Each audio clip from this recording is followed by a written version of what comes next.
أستغفر الله ربي من كل ذنب وأتوب إليه لا حول ولا قوة إلا بالله العلي العظيم. اللهم صل على سيدنا ونبينا وشفيعنا وحبيبنا مولانا محمد صلى الله عليه وعلى آله وصحبه وبارك وسلم. الحمد لله وكفى وسلام على عباده الذين اصطفى. أما بعد، فأعوذ بالله من الشيطان الرجيم. بسم الله الرحمن الرحيم. محمد رسول الله والذين معه أشداء على الكفار رحماء بينهم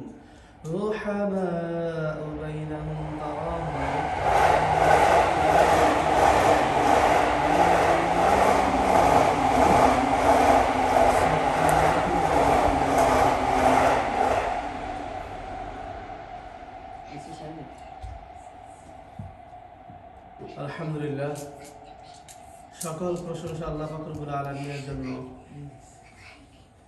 যিনি আমাদের সবাইকে আল্লাহ পাক এশার জামাতের সাথে নামাজ পড়া তৌফিক দান করেছেন এবং নামাজের পর আল্লাহ পাক আমাদেরকে মসজিদে আল্লাহর ঘরে বসে হযরত মুহাম্মদ রাসূলুল্লাহ সাল্লাল্লাহু আলাইহি সাল্লামের প্রিয় জীবন বৃত্তান্ত শোনার এবং সেখান থেকে আমাদের জীবন গড়ার, আখলাক তৈরি করার এবং শিক্ষা নেওয়ার আল্লাহ পাক সুযোগ করে দিয়েছেন। আমরা ধারাবাহিক সিরাত এর আলোচনা হযরত নবী করিম সাল্লাল্লাহু আলাইহি সাল্লাম এর সিরিয়া সফর পর্যন্ত আমরা এসেছি। তার প্রিয় চাচা আবু তালেবের সাথে তিনি সিরিয়া ভ্রমণ করেছেন, শাম সিরিয়াতে সফর করেছেন। সে আলোচনা আমরা গত সপ্তাহে করেছিলাম, শুনেছিলাম। আলহামদুলিল্লাহ, আজকের পর থেকে আমাদের হবে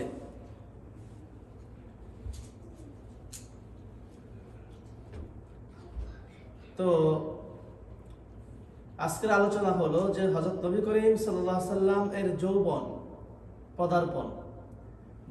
পদার্পণ এবং আল্লাহ পাক রব্বুল আলামিন নবীজিকে কিভাবে তিনি গর্হিত কাজ থেকে হেফাজত করেছেন সেই সম্পর্কে সংক্ষিপ্ত আজকে আলোচনা আসবে।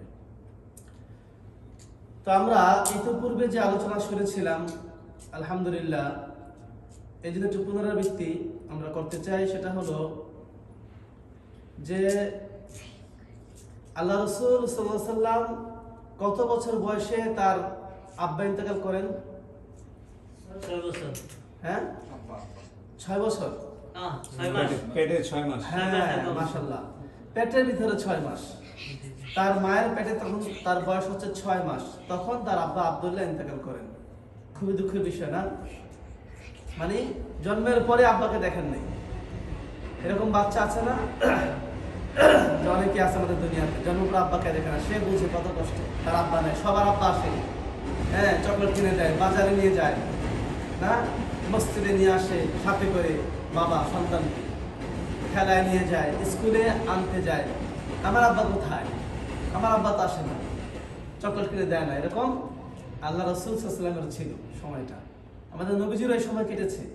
সে জন্মপর থেকে আব্বাকে চোখেই দেখেন নাই। কে তার আব্বা?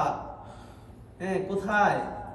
কে তাকে চকলেট দিবে? কে তাকে স্কুল থেকে আনবে? কে কি করবে? দেখাশোনা করবে? কার সাথে রাস্তায় হাত ধরে হাঁটবে? এরকম তিনি করতে পারেননি। দুঃখের নবী আমাদের মুহাম্মদ সাল্লাল্লাহু আলাইহি ওয়াসাল্লাম। তো তার আব্বা ইন্তেকাল করেছেন। এটা আমরা একটু উপলব্ধি করি। আল্লাহ রাসূলের জীবনটা কিভাবে শুরু হলো? শ্রেষ্ঠ রাসূল, তার জীবনটা শুরুই হচ্ছে বাপকে না দেখে। তার জন্ম শুরুই তার পিতা নেই। খুব দুঃখের বিষয়। এতিম, অনেক সন্তান জন্মের পরে এতিম হয়, কিন্তু তিনি এতিম হয়ে জন্মগ্রহণ করেছেন আল্লাহ রাসূল সাল্লাল্লাহু আলাইহি ওয়াসাল্লাম।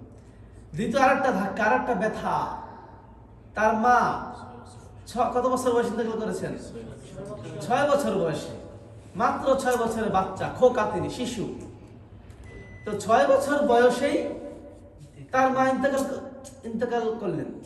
তাহলে তার দুঃখ আরো ভালো না কমলো? আরো দুঃখ বেদনা যে মা, অন্তত মায়ের কাছে বাচ্চারা বাবার অভাব বলে থাকে। বাবার কাছে মায়ের অভাব ভুলে থাকা কঠিন, কিন্তু মায়ের কাছে কিন্তু বাবার অভাবটা মোটামুটি ভুলে থাকা যায় মা বাচ্চাদের কাছে, কারণ বাচ্চারা মা পেলে বাস যথেষ্ট হয়। আমরা দেখি আমাদের বাচ্চারা অনেকে আমরা বিদেশ থাকি না, মার কাছে রেখে আসে। আমাদের ফ্যামিলি দেশে মার কাছে সন্তান আছে, খুব হ্যাপি আছে, মাঝে মাঝে একটু কথা বলে বাবার সাথে। কিন্তু মা নেই, তাহলে বাপের কাছে বাচ্চারা অত একটা কি তারা শান্তি বা আনন্দ বা তারা যে জীবন এটা তারা সুন্দর পায় না। তো যাই হোক, তো তার মাও চলে গেলেন 6 বছর বয়সে, আরো তার কঠিন জীবন শুরু হয়ে গেল, কান্নার জীবন, ব্যথার জীবন, দুঃখের জীবন। আল্লাহ রসুলের একটু উপলব্ধি করে আমাদের রসুলের জীবনটা কেমন ছিল, দুঃখের নবী আমাদের। শুধু তাই নয়, চাচার হাতে ছিল এই, তারপরে আব্দুল মুত্তালিব দাদার কাছে আসলেন। তো দাদা লালন পালন করছিলেন ভালোই, দাদাও চলে গেলেন। আপন দাদা তো দেখেন নাতিকে খুব আদর করে, এটা আমরা জানি। দাদারা নাতিকে খুব আদর করে এবং ভালোবাসে, কাছাকাছি রাখে, দুষ্টুমি করে। হ্যাঁ, তো দাদাকে পেয়েও মোটামুটি ভুলেছিলেন দুঃখগুলো মোটামুটি ভাবে, কিন্তু দাদাও দেখা যায় চলে গেলেন। তখন বয়স কত ছিল? 8 বছর বয়স। বড় হন নাই কিন্তু, 8 বছরের বাচ্চাই, তখনও বড় হন নাই। দাদাও চলে গেল। হাই হাই, আপনজন সব শেষ, সবচেয়ে কাছের বাবা, তারপরে মা, তারপরে দাদা, সেও চলে গেল। এক এক করে আপনগুলো আল্লাহ পাক নিয়ে নিচ্ছেন। দেখেন আল্লাহ রাসূলের জীবনটা কিভাবে শুরু হচ্ছে, একটু উপলব্ধি করি আমরা। কত দুঃখের জীবন, দাদাও চলে গেল, একাময় জীবন, এতিম জীবন। যাই হোক, তারপরে দাদা আবু তালেব চাচার কাছে উঠাই দিলেন, দায়িত্ব দিয়ে গেলেন। তো চাচার দায়িত্বে তিনি এখন আছেন। তো চাচার সাথে সিরিয়া সফর করলেন। তার বয়স কত হয়েছিল তখন? 12 বছর। জি, 8 বছর বয়সে দাদা মারা গেছেন। তো চাচাদের সফর কত বছর বয়সে করছেন? তখন তার বয়স কত? 12 বছর। মাশাআল্লাহ মাশাআল্লাহ। সিরিয়াতে যখন হ্যাঁ, যখন আবু তালেবের সাথে সিরিয়া যান তখন তার বয়স 12 বছর নবীজির ছিল। তো যাই হোক, দুঃখের জীবন আল্লাহ রসুলের।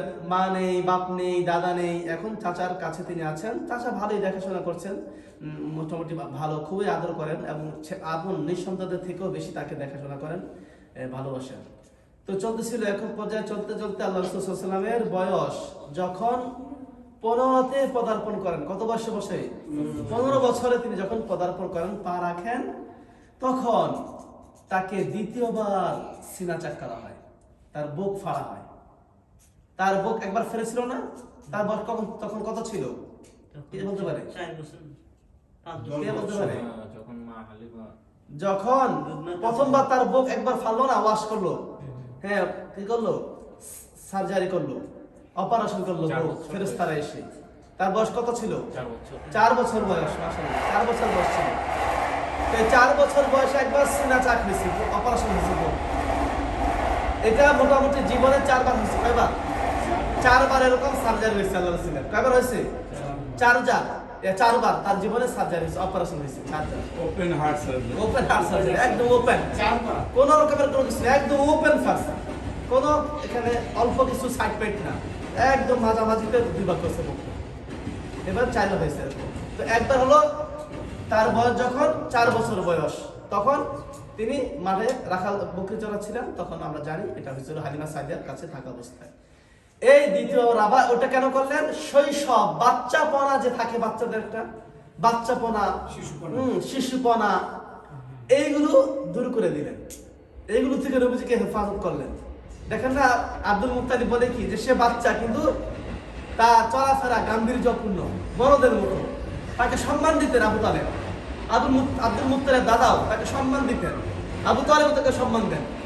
তার চলাফেরা অনেক বড়দের মতো, কত সুন্দর, শান্ত, শিষ্ট, অবুদ্ধের মতো নয়।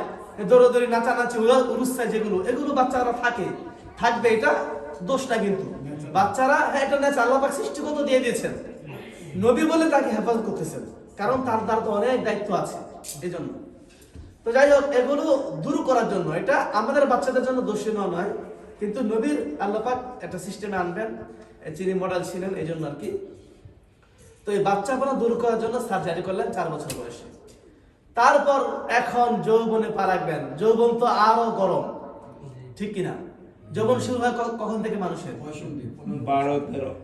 হ্যাঁ, শুরু স্টার্ট 12 বছর। তবে এটা খুবই কম, খুবই রেয়ার, খুবই কম। কারো কারো হয় 12 বছর হয়ে যায়, বালেগ হয়ে যায়। আরে মেয়েরা তো 11 তে কি লিখে? মেয়ে 9 বছর থেকে স্টার্ট, 11 লাস্ট।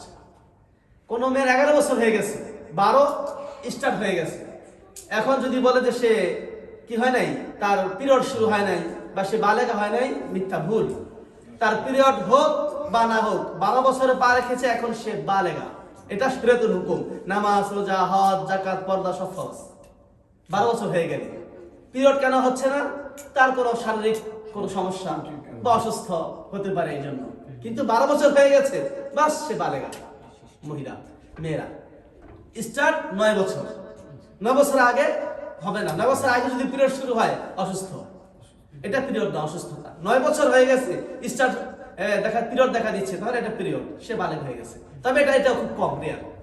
সাধারণত দেখা যায় 11 থেকে শুরু হয় মেয়েদের, 11 থেকে শুরু হয় বেশিরভাগ মেয়েদেরই, 70%। তো যাই হোক, আর ছেলেদের শুরু হয় 12 থেকে, এটা খুব কম। 13 থেকে শুরু হয়, 14 থেকে একদম 70% ছেলে বালেগ হয়ে যায় 14 বছর বয়সে, বালেগ হয়ে যায় 14 বছর বয়সে। কিন্তু লাস্ট কত বছর? 15 বছর। একটা ছেলে 15 বছর হয়ে গেছে কমপ্লিট, 16 আজকে 1 তারিখ, 16 বছর পা রাখলো সে, 16 বছর রানিং স্টার্ট হলো, 15 কমপ্লিট। তাহলে এই ছেলেটা ওই 1 তারিখ 16 বছর যে পা রাখছে কমপ্লিট সেদিন থেকে তার উপর নামাজ, রোজা, হজ, যাকাত সব ফরজ, সব এভরিথিং, শরীয়তের হুকুম বিধান সব ফরজ। এখন তার যে নাইট প্রেশার হোক বা না হোক, দাড়ি হোক বা না হোক, মুজ হোক বা না হোক, বালেগ হওয়ার যেগুলো আলামত, সিমটম, এগুলো দেখা যাক বা না যাক, এই যে টন, গলার টন, মোটা হয়ে যাওয়া, এটা কিন্তু বালেগের সিমটম। হোক বা না হোক, দেখা যায়, দেখা যায় স্বাভাবিকই আছে, নরমালি আছে। কিন্তু বয়স কত হয়েছে? 15 বছর হয়ে গেছে, শেষ, কমপ্লিট। আজকে থেকে তার 1 তারিখ 16 বছর এসে পা রাখছে, তাহলে আজকে থেকে শেষ বালেগ, মোকাল্লাফ, শরীয়তের পক্ষ থেকে তার উপর সমস্ত বিধিবিধান অর্পিত হয়ে গেছে। তো নবীজির বয়স কত হলো? 15 বছরে পা রাখলেন। এখন তিনি যৌবনে পদার্পণ করেছেন নতুন একটা অধ্যায়। জীবনের সবচেয়ে বেস্ট অধ্যায় হচ্ছে কি? এই যে যৌবনের অধ্যায়টা সবচেয়ে বেস্ট এবং দামি, আকর্ষণীয়, আল্লাহর কাছে আকর্ষণীয় এই যৌবনের অংশটা। যৌবন কত? হ্যাঁ, অনেক কিতাবে মার্কাতে লিখেছে 30 পর্যন্ত, বাকি ওলামায়ে কেরামগণ বেশিরভাগ বলেছেন যে তারা 40 পর্যন্ত যৌবন, যুবক, জওয়ান। হ্যাঁ, বালেগ হওয়া থেকে নিয়ে, যেমন 15 বছর থেকে নিয়ে শুরু করে 40 বছর পর্যন্ত সে, তাকে জওয়ান বলা হয়, ইয়াং বলা হয়, যুবক ধরা হয়, 40 পর্যন্ত। আল্লাহ রাসূল তো 40, এই যে 15 থেকে 40 পর্যন্ত একটা সার্জারি করেছেন, একটা অপারেশন করেছেন। তো এই ঠিক ফেরেশতার এভাবে জিবরাইল আলাইহিস সালাম আর একজন দুইজন এসে বাস কি করলেন, তাকে ওরকম আগের মতো শোয়াই দিলেন জমিনে। শোয়া দেওয়ার পর বাস তার সিনা চাক করে এরকম বডি থেকে একটা, এই যে হার্ট, এরকম রক্তপিণ্ড বের করলেন। বের করার পর ওটাকে আবার, হার্টটাকে অপারেশন করেছেন। হার্টটাকে টুকরো করে ভিতর থেকে দুইটা, সে পিত্তের মতো আছে আমাদের রক্ত, যে পিত্ত কালো সবুজ কালারের, এই পিত্তের মতো দুটা বা একটা বের করলেন। বের করে বললেন যে এটা হচ্ছে শয়তানের কি ওয়াসওয়াসা, যৌবনে যেন কোনো রকমের ক্ষতি সাধন করতে না পারে, শয়তান ধোঁকা দিতে না পারে। তিনি যেন যৌবনের যে আসর, যে প্রভাব থাকে, অশৃঙ্খলতা, হ্যাঁ, মেয়েদের আকর্ষণীয়তা, উৎসাহী ভাবে, এমনি তো সুস্থ থাকবে কিন্তু উৎসাহী ভাবে, এগুলো। তারপরে দেখা যায় এই খেলাধুলা, রং তামাশা, হ্যাঁ, ফ্যাশনিং, এগুলো সব বের করে দিলেন। এবং বিশেষ করে জাহিলি যুগের যে রসম ছিল, রীতিনীতি ছিল তখন, জাহিলি যুগের তারা কি করতো একটু পরে বলতেছি, এগুলো যেন তাকে না পায়, এর থেকে কি করে দিলেন আল্লাহ পাক, দূর করার জন্য তাকে দ্বিতীয়বার সার্জারি করলেন। হ্যাঁ, সিনা চাক করলেন, অপারেশন করলেন। আবার এটা জমজমের পানি দিয়ে ধুয়ে আবার এটাকে সেলাই করে আবার আগায়ের মতো করে দিলেন, একদম ক্লিয়ার, কোনো সেলাই দেখা যায় না। ফেরেশতা এটা করে চলে গেলেন। তো যাই হোক, এরপর আল্লাহ রাসূল সাল্লাল্লাহু আলাইহি ওয়াসাল্লাম 15তে পা রাখার পর তার ব্যবহার, কথাবার্তা সবাই তো আস্তে আস্তে সুন্দর হচ্ছে দিন দিন। এখন তার আরো সুন্দর হচ্ছে। এখন তিনি সবার কাছে পরিচিত হয়ে গেছেন, পুরো আরবের কাছে এখন পরিচিত। কি পরিচিত, কিভাবে পরিচিত? তার তার বংশ মর্যাদা বেস্ট, কুরাইশ বংশ, সেরা বংশ মক্কার। হ্যাঁ, তার ফ্যামিলিগত দিক থেকে তিনি সবচেয়ে সেরা। কেন? তার দাদা আব্দুল মুত্তালিব এই এলাকার সর্দার, নেতা, এদিক থেকে তিনি সবচেয়ে সেরা। তার কথাবার্তার মাধুর্যতায় তিনি শ্রেষ্ঠ, খুব সুন্দর নরম কথা ছিল, ক্রেজি কখনো কথা বলতেন না। আল্লাহ রাসূল সাল্লাল্লাহু আলাইহি ওয়াসাল্লাম সুন্দর ছিলেন। 3 নাম্বার। 4 নাম্বার, তার আখলাকিয়াত খুব সুন্দর ছিল। মারামারি কাটাকাটিতে কখনো যেতেন না, ঝগড়াঝাটিতে তিনি থাকতেন না। আখলাক সুন্দর এবং তার বিশ্বস্ততা ছিল মানুষ মুগ্ধ। তিনি কখনো মিথ্যা কথা বলেননি। এই পর্যন্ত কারোর সাথে একটা মিথ্যা কথা বলে, সারা জীবনের কথা না, এই 15 পর্যন্ত কারোর সাথে মিথ্যা কথা বলেননি তিনি। হ্যাঁ, সবাই তাকে এক নামে এখন চিনে, কি? আল আমিন বলে। কেন? আল আমিন মানে কি? বিশ্বস্ত, হ্যাঁ, আমানতদার। মানুষ তার কাছে আমানত রাখা শুরু করে দিল যখন সে বালে হয়ে গেল।